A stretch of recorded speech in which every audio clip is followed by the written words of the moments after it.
예수님께 뿌리 내린 인생 변화의 시작, 오늘 29번째입니다. 오늘 우리는 추수감사주일 예배를 드리는데요. 성경에 나오는 것처럼 목축업이나 농업을 하는 시대는 아니지만 개인적으로 올 한 해를 보내면서 감사한 일이 무엇인가 하고 생각해 보았습니다. 첫 번째 감사는 때마다 끊어지지 않는 우리의 공동체를 향하신 하나님의 말씀이 있었다는 것이 얼마나 감사한지.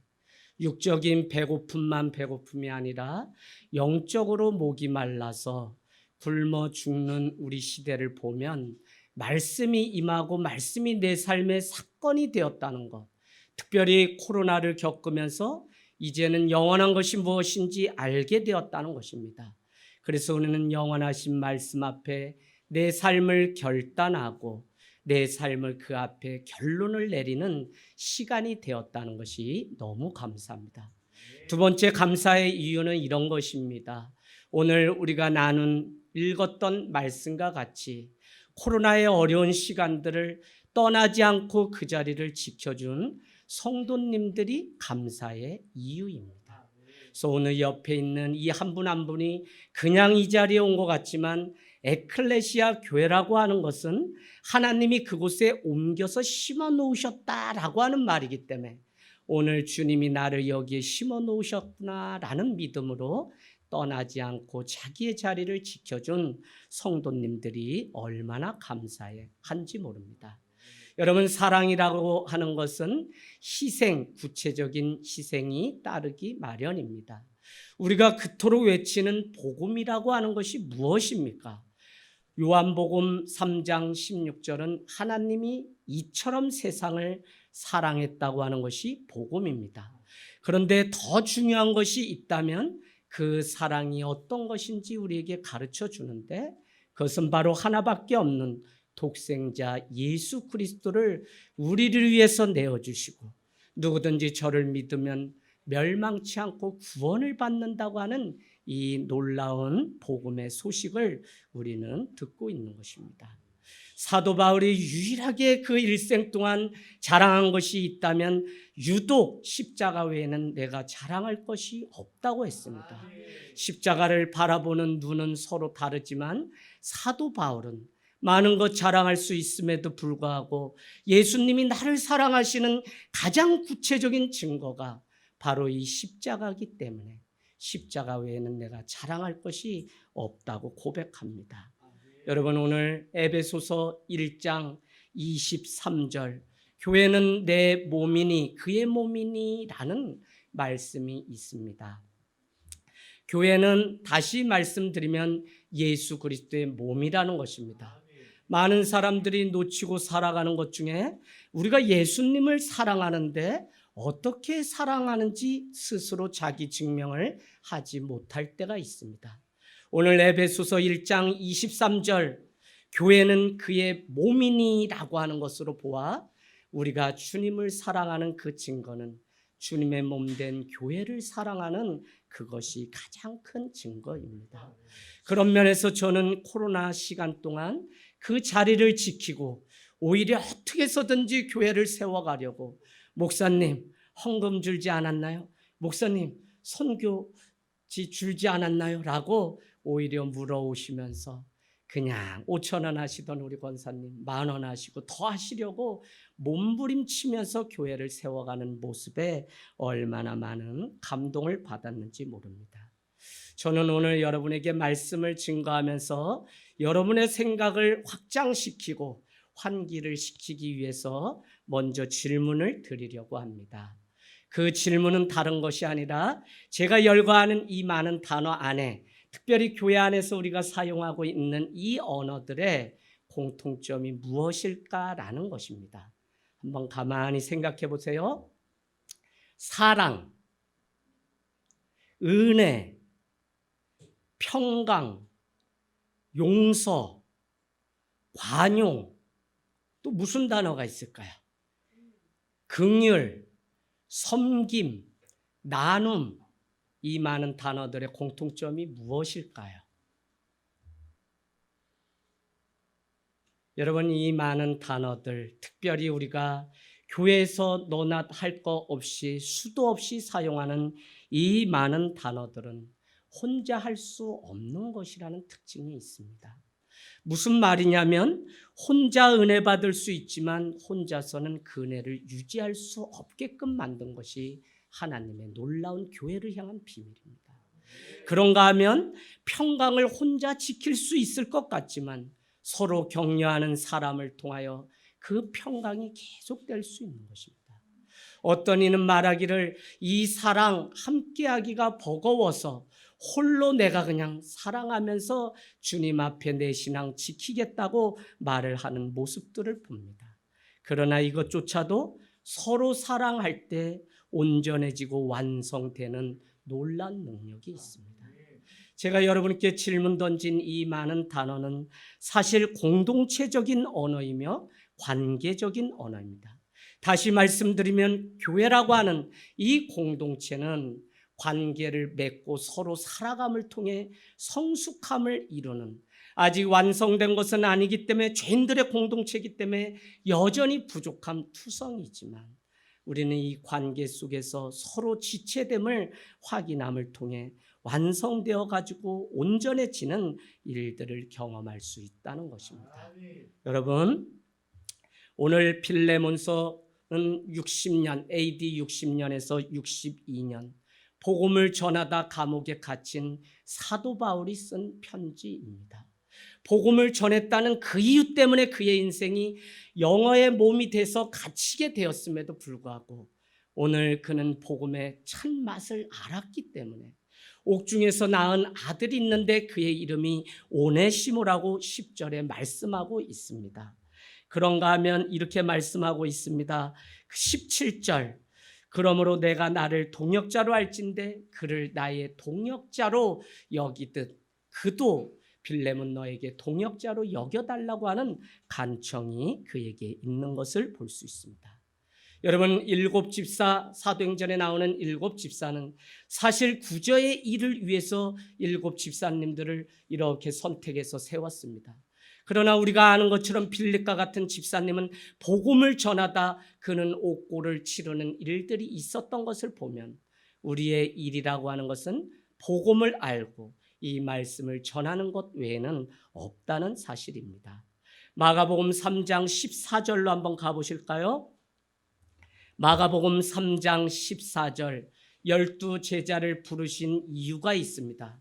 오늘 우리를 제자로 부르시기 위해서 예수님은 동산에 올라가서 기도를 하시고 3장 14절에 제자를 부르신 이유를 세 가지로 말씀하고 있는데 그 첫 번째는 다른 것이 아니라 나와 함께 있게 하려고, 즉 함께 예배하고 동행하려고 우리를 오늘 제자로 삼아주셨다는 것입니다. 그래서 제자됨의 삶의 첫 번째 덕목은 일을 많이 하고 무엇을 많이 함이 아니라 오늘 내게 주어진 많은 이 낙엽이 물이 들고 햇볕 한 절이 들어오는 이 시간에도 우리는 하나님이 나와 함께 하심을 인정하고 동행하는 그 은혜를 누림이 중요하다는 것입니다. 동양의 우리의 영성이라고 하는 것은 내가 고행을 하고 수행을 해서 막 부르짖어서 무조건 찾아가야 되는 그런 영성으로 우리는 배워왔지만 사실 놓치고 있는 것 중에 한 가지는 이미 우리에게 주신 그것을 감사함으로 누릴 수 있게 하려고 요한일서 1장 3절은 예수 그리스도 안에서 너희가 사귐과 누림이 가능하다고 하는 이 기쁜 소식을 전하려고 이 편지를 쓴다고 말씀하고 있습니다. 여러분, 우리는 누려야 됩니다. 최고의 영성은 다른 것이 아니라 예수님을 만났다면 자유함을 누릴 수 있는 그 은혜가 우리에게 있기를 원합니다. 두 번째는 왜 불렀다고 말씀하고 있습니까? 나가서 전도의 일을 하게 하려고. 즉 다시 말씀드리면 제자를 부른 이유도 말씀을 먹고 말씀을 증거하는 그 삶을 위해서 불렀다는 것입니다. 세 번째는 나가서 귀신을 내어 쫓는 그 일을 하게 하려고 불렀다는 것입니다. 여러분, 이와 같이 성도의 삶의 자리는 복음에 반응하면서 살아가는 것입니다. 우리가 복음이 아니라 말씀이 아니라 은혜가 아니라 그냥 우리가 돈이 있고 무엇이 있기 때문에 선행을 베풀면 우리는 액션이라고 얘기하지, 반응이라고 말하지 않는다고요. 반응이라고 하는 리액션은 믿음이란 무엇이라고 했습니까? 은혜 때문에, 오늘 들려진 말씀 때문에 반응을 보이는 그것이 진짜 믿음. 그래서 오늘 사도 바울은 자기가 만난 이 복음을 알게 되자 그는 자기의 삶을 함부로 사용할 수 없기 때문에 기억 고혹 중에 갇힌 그때에도 오네시모라고 하는 자에게 복음을 전했던 것을, 그래서 때를 얻든지 못 얻든지 나가서 말씀을 전하라고 하는 이것이 우리에게 크게 들려서 정말 하늘 땅 교회가 유람선이 아니라 복음을 전해서 영혼을 살리는 구조선이 되기를 주님의 이름으로 부탁을 드립니다. 아멘. 여러분, 내 삶이 이와 같이 바뀌는 시간이 예배고, 오늘 말씀이 들려지면 카이루스의 이 하나님이 내 귀에 크게 들려서 내 삶을 송두리째 변화시키는 사건이 되기를 원합니다. 한밤에 주님을 찾아왔던 니고데모는 질문합니다. 내가 어떻게 영생을 얻을 수 있냐는 것입니다. 그랬더니 예수님이 물과 성령으로 거듭나지 않고는 하나님의 나라에 들어갈 자가 없다고 말씀하셨습니다. 여러분, 그랬더니 뭐라고 반응합니까? 그 변화가 외적인 변화인 줄 알고, 이 나이에 내가 어떻게 어머니의 태중에 들어가서 다시 태어날 수 있습니까? 라고 물었던 니고데모. 하지만 그는 요한복음에 쭉 보면 예수님의 오심을, 마지막 장례식을 준비하는 영적인 자녀로 거듭났다는 것은 그 내면이, 속사람이 예수 그리스도의 성령으로, 말씀으로 채워져서 새로운 인생을 살게 되었다는 것입니다. 여러분, 오늘 말씀 8절로 가볼까요? 옥중에서 복음을 전하고 낳은 아들이 오네시모, 유익이라는 뜻인데, 그 아들을 낳았는데 그의 사정을 들어보니 그는 주인 빌레몬에게 불의를 끼치고 달아났다가 로마 군인에게 붙들려서 어떻게 해요? 오늘 이 옥살이를 하고 있다는 이야기를 들었습니다. 그날부터 그는 복음을 전하게 되고 그 삶이 변화된 것을 보게 되자 이제 한 통의 편지를 써서 그의 주인이었던 빌레몬에게 용서해 줄 것을 간청하려고 한 통의 편지.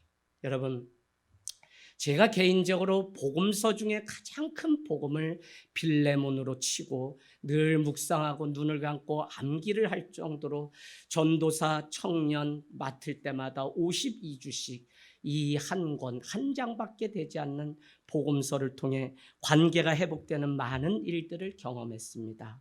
오늘 여러분 8절 가보세요. 8절에 마땅히에 표시를 해놓으십시오. 오늘 내가 한때 복음을 가르치고 복음을 나눴던 빌레몬 집사는 내가 마땅히 명령해서 오네시모라고 하는 자를 너가 아느냐? 그를 용서해달라고 말할 수 있음에도 불구하고 9절은 도리어에 표시해 놓으세요. 도리어 사랑으로 나는 간구한다는 것입니다. 여러분, 우리가 왜 공동체가 깨집니까? 마땅히 나는 요구할 것을 요구했다는 것입니다. 마땅히 내가 할 말을 했다는 거예요. 마땅히 부부 사이가 왜 멀어져요? 바로 그런 거죠. 마땅히를 요구하기 때문에. 그러나 인생이 깊어지고 살면 도리어 사랑으로 간구하며 나를 예쁘게 봐주세요. 나를 이해해 주세요. 나를 용서해 주세요.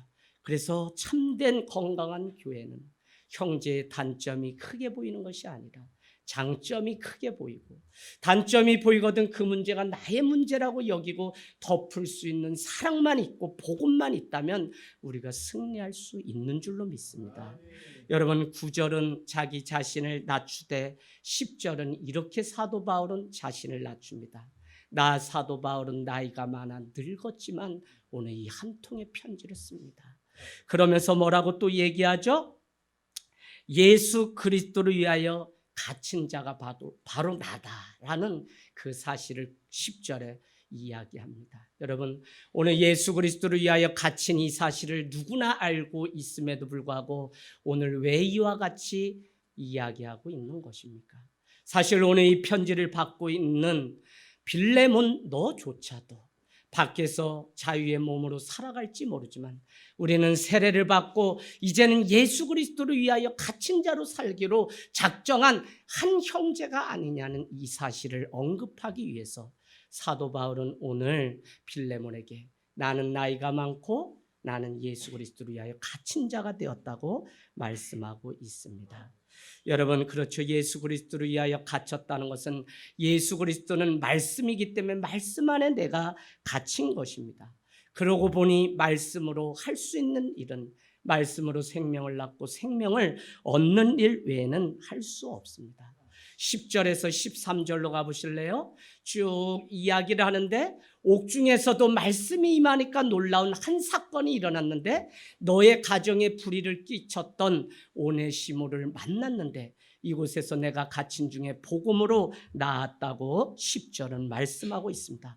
그러면서 오네시모는 11절에 전에는 저가 무익한 자일 수 있으나 유익한 자로 존재의 변화가 일어났다고 말씀하고 있는 동시에 12절은 저는 내게 있어서 신복이라라고 그렇게 말을 하고 있습니다.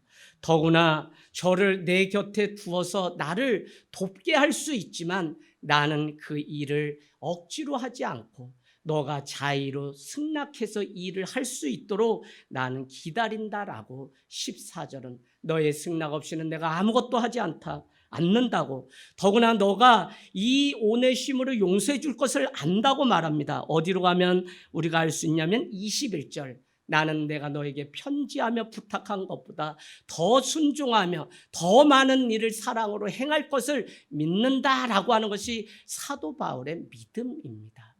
그렇기 때문에 오늘 14절은 너가 어차피 오네시모를 한 형제로 맞이하는 선한 일을 베풀 텐데 나는 그것이 너의 승낙 없이 너가 자의적으로 선택해서 그를 형제로 삼을 것을 믿는다고 그렇게 말을 하고 있습니다. 여러분, 오늘 이와 같이 할 수 있었던 것은 사도 바울이 복음을 정확히 만났기 때문에 그렇습니다.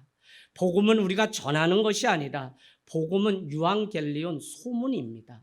그래서 소문은 그냥 우리 안에 참이면 이것이 전달돼서 퍼져가서 누룩같이 모든 자가 들으면 됩니다. 그런데 오늘날 이 복음을 자꾸 가르치려고 해요. 아니요, 우리가 드러내는 신앙이 아니라 이 복음대로 살아가는 드러나는 신앙이 되면 이것은 이 오산을 떠나서 열방으로 복음이 소문이 나게 돼 있습니다. 그러면 누구든지 복음의 능력 앞에 돌아오는 역사가 있다는 것입니다. 그 복음을 만났던 사도 바울은 오늘 마땅히 명령할 수 있음에도 불구하고 도리어 사랑으로 강구하며 자기를 낮출 수 있는 데까지 낮춰서 제발 그를 선의를 베풀고 그를 한 형제로 믿음의 멍에를 맨 자로 그렇게 여겨줄 것을 이렇게 하고 있습니다. 그런데 그렇게 말한 이유가 15절로 가보실래요? 15절에 이런 표현이 있습니다. 내가 이와 같이 행하는 이유는 다른 데 있는 것이 아니라 오늘 내가 내 곁에 두고 싶고 너가 빨리 이 오네시모를 한 형제로 맞이하라고 명령할 수 있지만 그렇게 하지 않는 이유는 잠시 저가 설령 너가 받아줘서 내 곁을 떠난다고 할지라도 그를 내 곁에 영원히 두기 위해서 나는 오늘 이 한 통의 편지를 쓴다고 말을 하고 있습니다. 여러분, 신앙은 변화는 기다림이 없이는 안 돼요. 저를 믿어요. 저 사람이 변할 걸 믿어요. 우리 성도님이 반드시 변화돼서 하나님의 백성 주님의 제자로 살아갈 걸 믿어요. 저는 그 약속, 그것이 없다면 어떻게 약속과 성취 사이에 살아가는 우리가 기다릴 수 있냐고요. 신뢰고 믿음이고, 남녀가 결혼하지만 사랑을 해서 결혼한다고 하지만 신뢰를 바탕으로 하지 않는 사랑은 다 깨지는 것을 보게 됩니다. 여러분, 오늘 자기의 뜻대로가 아니라 자기의 고집대로가 아니라 수도 없는 기다림을 통해 오네시모를 빌레몬이 받아줄 것을 간청하고 있는 것입니다. 오늘 16절로 한번 가보세요. 복음으로 낳은 아들 오네시모가 누구인지 16절, 그를 종 이상으로 이제 내 곁에 둘 자라고 그렇게 형제라고 소개하고 있습니다. 그런가 하면 17절은 사도 바울을 동역자로 알듯 오네시모를 영접하여 사도 바울과 같이 빌레몬아 그도 너의 동역자로 여겨달라고 간청하고 있습니다. 복음이 있기 때문에 그는 무례하지 않았고 복음이 있었기 때문에 그는 한 사람의 변화를 기대하며 오늘 기다리고 있는 것입니다. 여러분, 결국 오네시모는 동역자의 심장과 같은 자가 되었고, 이전에 오네시모로 보지 말고 부디 하나님의 나라를 위하여 함께 하나님이 심어놓은 동역자로 여길 것을 이렇게 간청하고 있는 것입니다. 사람들은 내 모습의 현상을 보고 판단합니다. 저 사람 저래서 안 돼. 저 사람 저래서 안 돼. 그러나 하나님은 우리의 미래를 보시고, 예수님을 떠났던 요한복음 1장에 보면 형님 예수님을 메시아를 만났습니다라고 안드레가 얘기하자 시몬은 그냥 떠나게 됩니다. 그럼에도 불구하고 그가 변화되면, 성령을 체험하면 그 인생 가운데 놀라운 일이 있을 것을 알고 요한복음 1장 23절입니까? 예수님은 그를 베드로라고 부릅니다. 왜요? 이는 장차 반석이라 라고 불렀다는 것입니다. 예수 그리스도가 그 삶 가운데 임하게 되면 누구든지 변하여 새 사람이 되기 때문에 우리는 그 영혼을 붙잡고 포기할 수 없고 그 영혼을 위해서 눈물 뿌려 기도하는 은혜가 우리에게 있는 것입니다. 여러분, 교회 안에 놓쳐버리고 잃어버린 것이 복음에 대한 열정, 영혼에 대한 열정, 나를 향하신 하나님의 이 열정이 십자가인 것을 우리가 놓치고 있기 때문에 본지수를 찾지 못하는 한국교회인 것을 우리는 가슴 아파하셔야 돼요. 말씀 있고 성령 있는데 왜 날지 못해요? 몸이 너무 무거워져서 그렇다니까요. 너무 먹었어요. 너무 아는 거 많아요. 그런데 정작 성령이 우리에게 주시는 이 말씀대로 순종해서 날 수 있는 교회나 성도가 없는 거예요. 목회자가 없는 거예요. 안타깝습니다. 사랑하는 여러분, 오늘 주님의 복음을 만나면 온전히 변화됩니다. 물론 변화되었다고 하는 이 사실은 수도 없는 자기 증명의 시간이 필요합니다. 다윗이 사무엘의 안수를 받고 왕이 되었지만 그는 전쟁터에 나가서 승리하기 전에는 왕으로 인정받지 못했던 자입니다. 때로는 억울하고, 때로는 내가 만난 예수를 전해도 남편이, 아내가, 시어머니가 아이고 네가 무슨 변해, 아주 매일 그렇지 라고 무시할 수 있습니다. 그렇기 때문에 수도 없는 시간을, 자기 검증의 시간이 필요합니다. 여러분, 21절, 나는 내가 순종할 것을 확신하고 내가 말한 것보다 더 행할 줄을 안다고 믿는 이 믿음이 사도 바울에게 있었다는 것입니다. 오늘 저는 왜 빌레몬서를 마치면서 1절에서 3절까지 수도 없는 사람의 이름을 열거했을까요? 바울이 등장하고 형제 디모데가, 또 세 번째는 우리의 사랑을 받는 자며 동역자인 빌레몬을 소개합니다. 그런가 하면 자매 아비아와 우리와 함께 병사된 자 아키뽀와 내 집에 있는 교회에게 편지를 한다고 이렇게 시작합니다. 여러분, 그냥 사람의 이름 다 생략하고 내 교회에게 편지한다라고, 하늘 땅 교회에게 편지합니다라고 하면 우리 성도들을 다 거기 안에 포함되는데, 사도 바울은 왜 수도 없는 이 많은 사람들의 이름을 열거하고 있는 것입니까? 이 사람들 사이사이에는 바로 은혜와 평강의 관계인 것을, 오늘 이 편지를 받아보는 빌레몬아, 너와 나 사이도 사실 하나님이 은혜를 주셔서 하나 될 수 있듯, 오늘 내가 간청하는 이 오네시모야, 너 사이도 육신적으로 너에게 불의를 끼치고 달아난 자 같지만 그 안에도 예수 그리스도의 보혈이 흐르고 그 안에도 예수 그리스도의 은혜가 있다는 사실을 가르쳐주기 위해서, 그래서 여러분, 수도 없는 이 많은 사람의 이름을 열거하고 지체의식을 가지고, 공동체의식을 가지고 서로 세워갈 것을 간청하기 위함이라는 것입니다. 물론 이 일은 3절에 보니까 은혜와 평강이 주장할 때 가능합니다. 사도 바울은 서로의 신학이라고 제가 명명하며 서로 용납하라, 서로 관용을 베풀어, 서로 짐을 지라, 서로 용서하라 등 17가지 서로가 등장하고 있습니다. 그런가 하면 사도 바울은 오늘 이와 같은 3절과 같이 우리 주 하나님과 예수 그리스도를 따라 은혜와 평강이 여러분에게 있기를 원합니다 라고 하는 인사말을, 그가 쓴 16권의 모든 서신서에 다 들어있는 것을 보게 됩니다. 여러분, 은혜와 평강이 어디로부터 옵니까? 바로 우리 주 하나님과 예수 그리스도를 따라 살 때만이 가능합니다. 오늘 우리가 이 예배를 통해 내 삶을 다시 점검하고 세상으로 파송받아 나갈 때 그냥 나가면 나가는 게 아니라 내 안에 은혜가 채워졌는지, 내가 수도 없는 관계 속에 하나님의 평강이 나를 주장하도록 살아가는 삶인지를 묻고 나가셔야 된다는 것입니다. 발걸음을 잠시 멈춰서서 이 주일 주님 앞에 나와 우리가 한 이름으로 멈춰서는 이 일은 얼마나 위대한 일인지 몰라요. 바쁘죠. 김장돼야죠. 그럼에도 불구하고 오늘 멈춰서서 이 복음 앞에 나를 주장하는 것이 은혜와 평강인지를 다시 한번 묻기를 원합니다. 여러분, 4절 사도 바울은 옥중에서 편지를 하는데 이렇게 얘기합니다. 제가 이 말씀을 오늘 전하고 싶은 거예요. 내가 이 옥중에서 항상 감사함으로 기도할 때 그 이유가 뭐라고요? 너를 말하면, 너 때문에 내가 항상 기도하고 내가 항상 감사한데 그 이유가 5절, 6절에 등장하고 있는 것이죠. 감사의 이유는 5절에 주 예수와 모든 성도에 대한 빌레몬의 사랑과 믿음이 있었다는 소문을 옥중 안에서 들었다는 것입니다.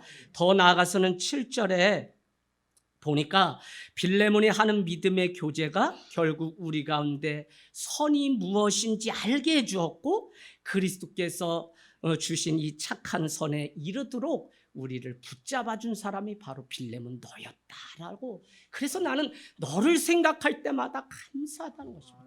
여러분, 감사하다고 하면 우리는 보통 하나님 앞에만 붙이는 일임에도 불구하고 오늘 제가 굳이 이 본문을 택한 것은 성경에서 너로 인해서, 나로 인해서, 우리로 인해서, 지체로 인해서 감사한 것이 교회고 우리의 신앙이구나라는 사실을 알게 되었다는 것입니다. 여러분, 70년 만에 복음이 돌아왔습니다. 어떻게 해요? 엘리 대제사장이 그의 아들 홈리와 비니아스가 졸다가 법궤를 빼앗기게 됩니다. 그것이 돌아오기까지 70년, 그것이 예루살렘에 안치되기까지 다윗이 왕이 된 지 20년 만에, 다른 사람은 다 사울 왕도 기억하지 못했는데 다윗은 왕이 되었을 때 그 법궤가 어디 있는지 먼저 찾게 되죠. 그 말씀이 예루살렘으로 돌아오는 날 다윗은 다른 것 하지 않고 기뻐서 춤을 추며 하나님 앞에, 물론 그것을 보고 책망하는 여인이 있었죠. 여러분, 말씀이 내 삶 가운데 온다는 거, 말씀이 오늘도 내 삶 가운데 놓고 한다는 거, 이게 얼마나 중요한 내 삶의 일대적인 사건인지 모릅니다. 우리는 모두의 교회, 주님의 교회, 우리 교회가 아닌 주님의 교회, 모두의 교회, 잠시 왔다 잠시 멈춰서 가는 예배일지라도 오늘 우리를 향하신 주님의 말씀이 여러분 삶 가운데 그대로 임하기를 주님의 이름으로 부탁을 드립니다.